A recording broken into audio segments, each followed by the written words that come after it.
listening to our podcast, the Slowpoke Travel podcast. We hope you enjoy our podcast. The podcast starts right now. Slowpoke Travel podcast with Buck and Camera Girl. Ta-da! It's hot. It's Africa hot. It's from a movie. Does anybody know what movie that's from? I'm pretty sure I know what movie it's from. Maybe I'm wrong. But I will put the answer down in the video description. If I'm right. If I'm right, then in parentheses next to the answer, I will say that I'm right. But if I'm not right, I will put the correct answer and I will say the answer that I thought it was. But it's not a new movie. It's an old movie because I'm not a new guy. I'm an old guy. But I'm not as old as some people. I think the folks that listen to my podcast are probably my age, maybe a little bit older. I got a few young people that listen to me, and I got a few people that watch my videos and listen to stuff that have been doing it for a little while, from way back when. I had somebody mention in the comments something about liking my older videos, where I used to be a little bit more creative.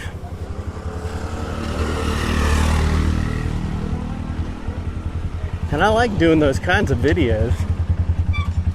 I don't know why I don't do them as much anymore. Part of me thinks it's because I don't have the time that I used to have. And then a part of me wonders if maybe I'm not as creative as I used to be. But what is creativity? I don't know. I mean, I get a lot of ideas all the time for different kinds of things. I actually wrote a few books. Nothing that was ever popular. And I'm always getting ideas for books, and I got a couple of little things in the works, but books aren't that interesting to me anymore. I guess because people don't read anymore. When I was a kid, I just read everything. Well, I didn't read everything. I read all kinds of junk, but I was reading all the time. And people used to be readers, and I used to love books. I used to have so many books. I used to have shelves and shelves of books. And it wasn't just the reading the books. It was the having the books and collecting the books and, you know, all the cool covers. You know, I remember all the covers from my Edgar Rice Burroughs books and my Robert E. Howard books. All the sci-fi books. Remember Doll science fiction? I used to love those books. I used to love the covers. They were kind of cheesy because they were yellow. They had a yellow spine, and I always associated yellow with generics. Remember when generic products were yellow? And then doll books had that yellow spine, but they always had some pretty cool covers and some pretty cool books. There was an author by the name of Doris Pizertia, I think, and I really liked her books when I was a kid, and the covers of her books were kind of cool. And as an adult, I kind of looked into her life a little bit, and she was a very interesting person. But her favorite book of mine, I think, is called The Spinner. But anyway, I found a lot of her books on Kindle. So I've reread a lot of her books in recent years. But I was a big reader. And I always wanted to be a writer when I was a kid. And I eventually grew up and kind of semi-became a writer. Although I didn't really make a living out of it. But I did enough to where it passed the time. But part of me wants to go back and write a little book that I've got an idea for, but I really wouldn't be able to do anything with it. I mean, I don't even like books anymore, not physical books. I can find anything I want online. Doesn't cost a lot of money. It's there whenever I want it. I don't have to pack it around. I don't have to have it in storage. I used to love to go into bookstores and hang out at bookstores. There used to be a couple of used bookstores in the French Quarter. I used to love to go and hang out in the big comfy chairs that they had in these secondhand bookstores and these dilapidated old houses in the French Quarter, but they're probably very expensive Airbnbs now. Whenever I go into a bookstore nowadays, it's just sad and depressing. And God, who'd have thought that I'd grow up to say such a thing or to have such an opinion? I remember burning books when I was hiking on the trail. I did take a little bit of guilty pleasure in that because I did value books, actual physical copies of books, and there was something very, I don't know, it felt like a combination of uber practical and evil to tear the pages out of a book and burn it. But, you know, on the trail you're reading and you need tinder for your fire and you want to lighten your load as you're walking, so just kind of reading the book and then burning it as you go was kind of a guilty pleasure. That was probably, golly, 30 years ago. 3 decades, more than 3 decades. Camera Girl's planning a trip next year with a friend of hers, somebody that she's done some traveling with at different times in their life, and I think they might be gone for maybe a month or more over to Europe. Kind of a girl trip. So I'm not invited, but I might have a month or a month and a half, or I guess as long as I wanted to go and do something that Camera Girl wouldn't want to do.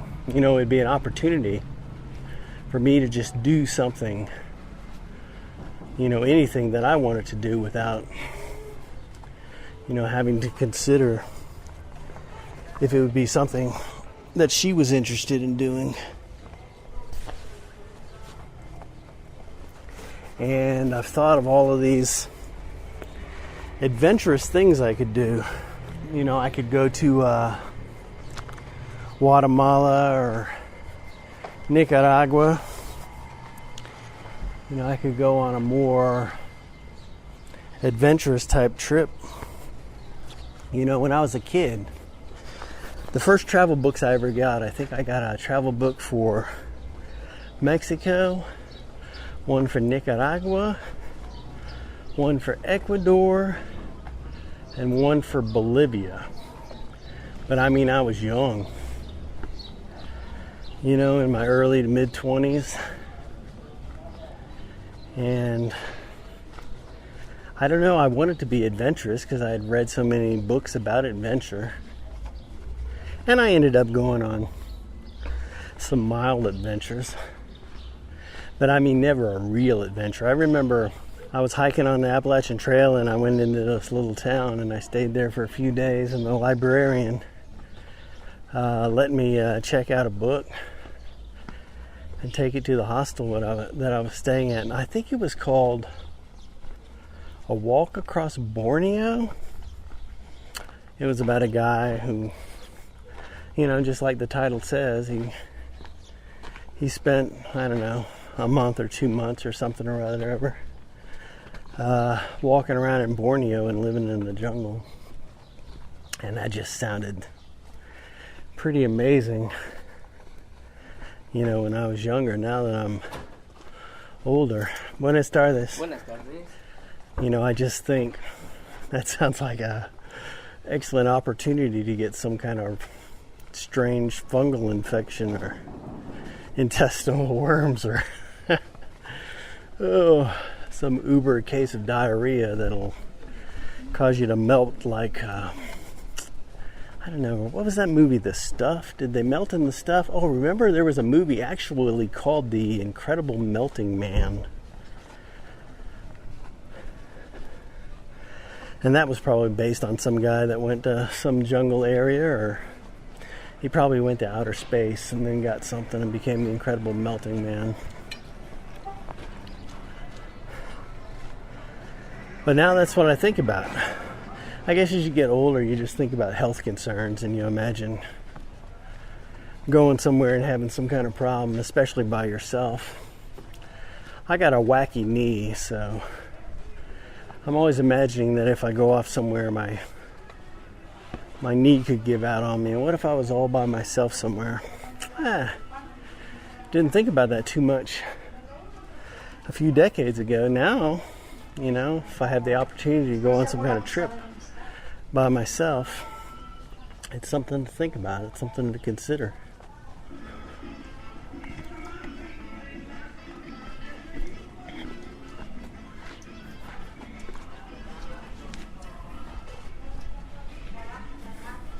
I'm always talking about the Appalachian Trail, but I hiked that a lot when I was a kid.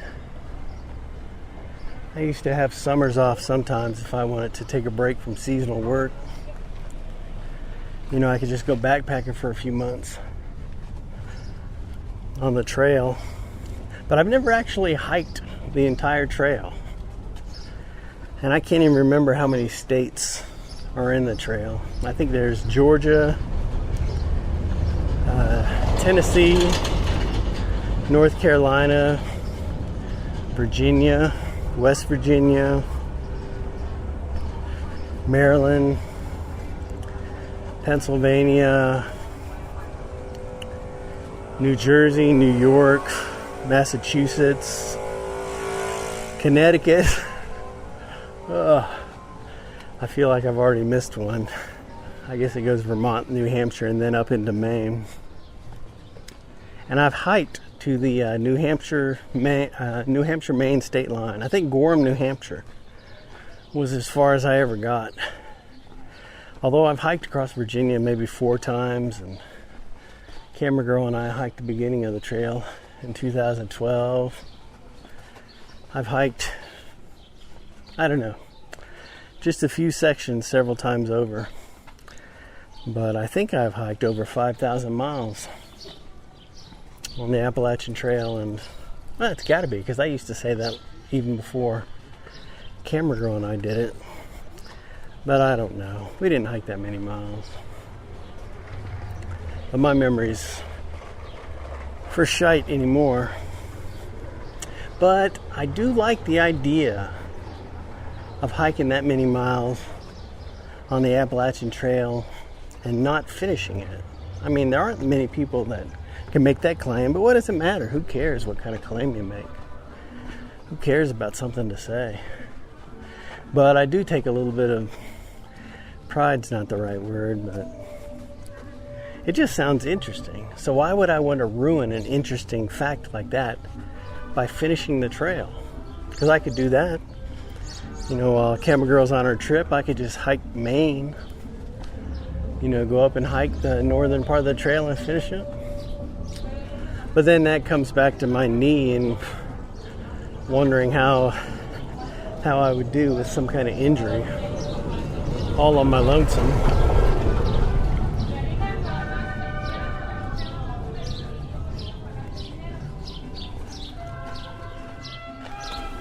Ooh.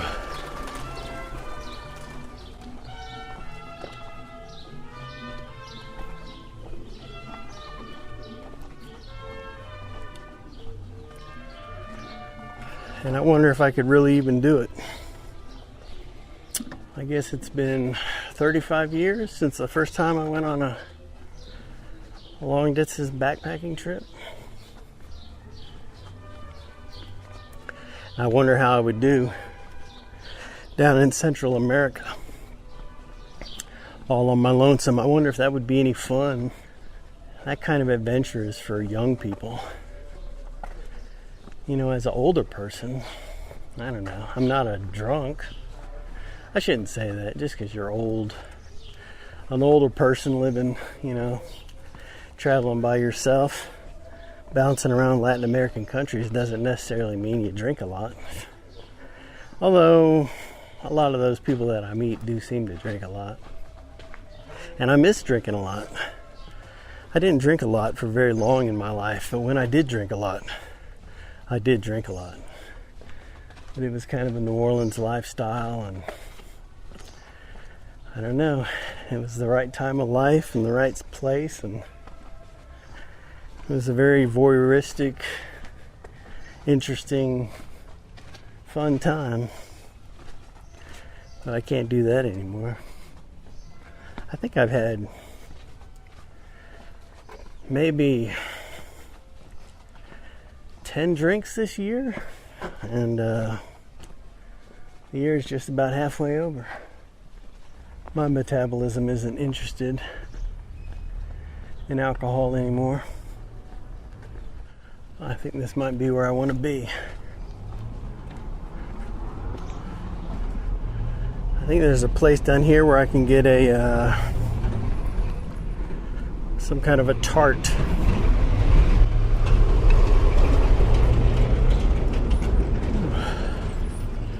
We went out this morning and got a croissant and a cinnamon roll and took it back home. I mean, golly, I can't eat that kind of stuff every day like I used to. I mean, I can,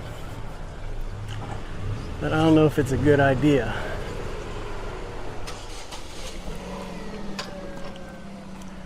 Well, it looks like my little cake place is closed, so that's good. Maybe I won't have a pastry tomorrow morning. But what was I talking about? I think I started off talking about heat and Africa hot. But I mean, I've lived a lot in hot places, and I've lived a lot in Florida. But when you're in Florida, it's not a walkable place. You're driving everywhere. So being in a hot place where you're walking everywhere, I don't know. I've just been whining a little bit about the heat lately. So you'll have to forgive me if this is getting a little bit repetitive.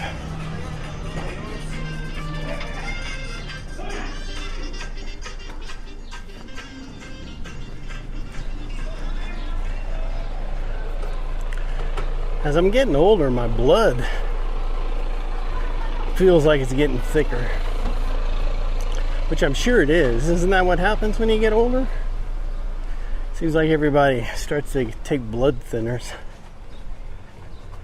So it must just get thicker. I'm not taking any kind of medication. But sometimes I wonder if that's something you just have to do eventually. I doubt if scones and croissants are helping my case. But there does seem to be a domino effect, you know, with health things. Once one domino goes over, it kind of hits another, or maybe it just seems like it. Of course, as you get older and the generation before you starts to whittle down a little bit, you can't help but think that, well, I guess my turn's next. But anybody can go any day, so that's not really a very productive way of thinking.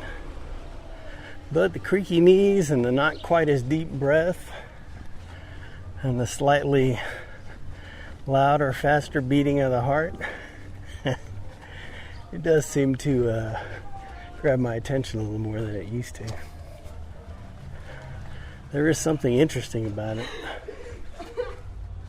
Ooh, found a little shade. Of course, I shouldn't be walking around here. It's 3 o'clock in the afternoon.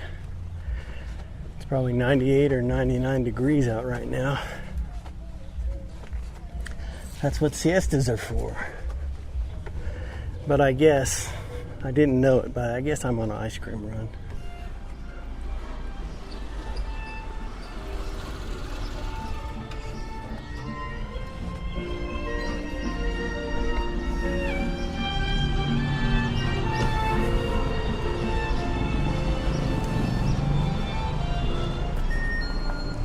Hola, buenas tardes. Muy buenas tardes. ¿Cómo estás? Bien, gracias. Aquí con toda la... ¿Cono?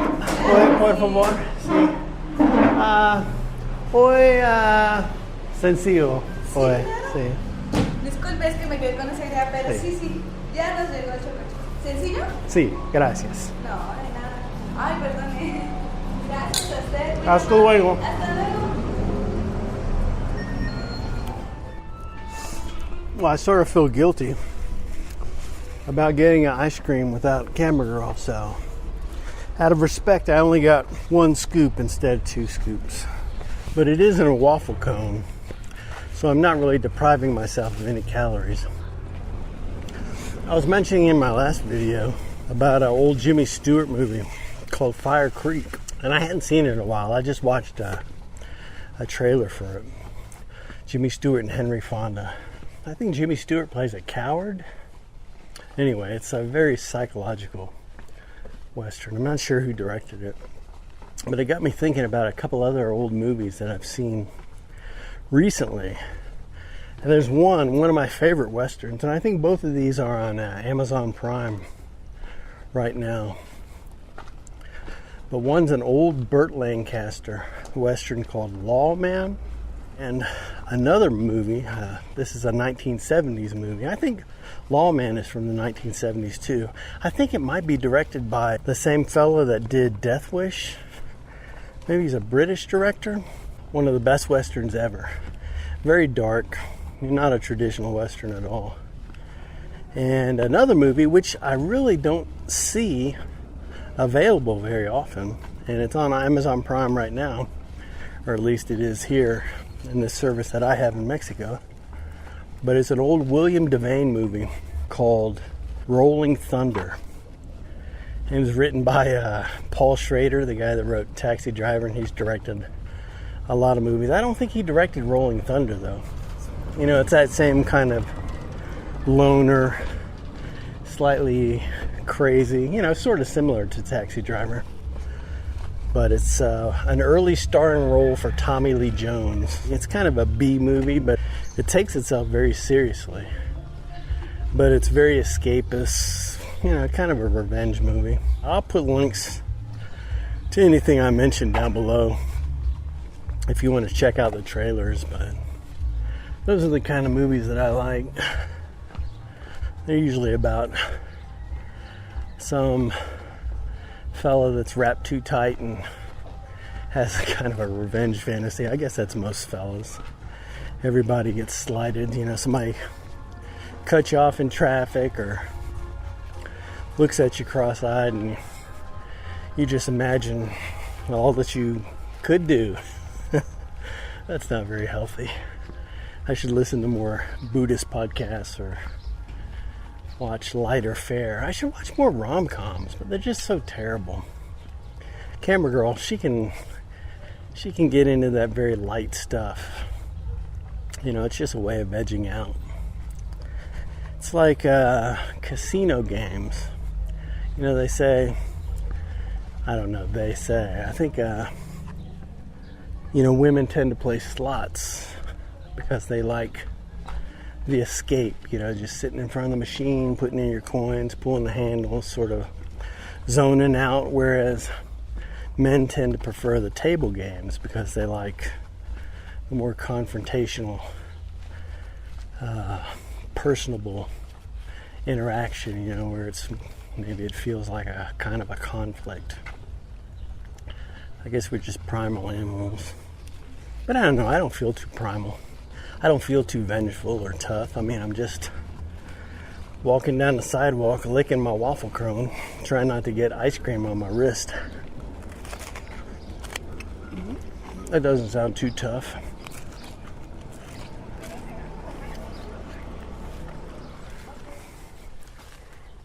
But anywho, I'll go ahead and wrap it up here. This was not the Slowpoke Travel podcast today, because I didn't talk enough about, well, I don't know if I talked about anything to do with travel, but I will throw up some images around San Miguel de Allende, and I will wish you a pleasant Saturday and a happy weekend, and I'll talk to you in the future.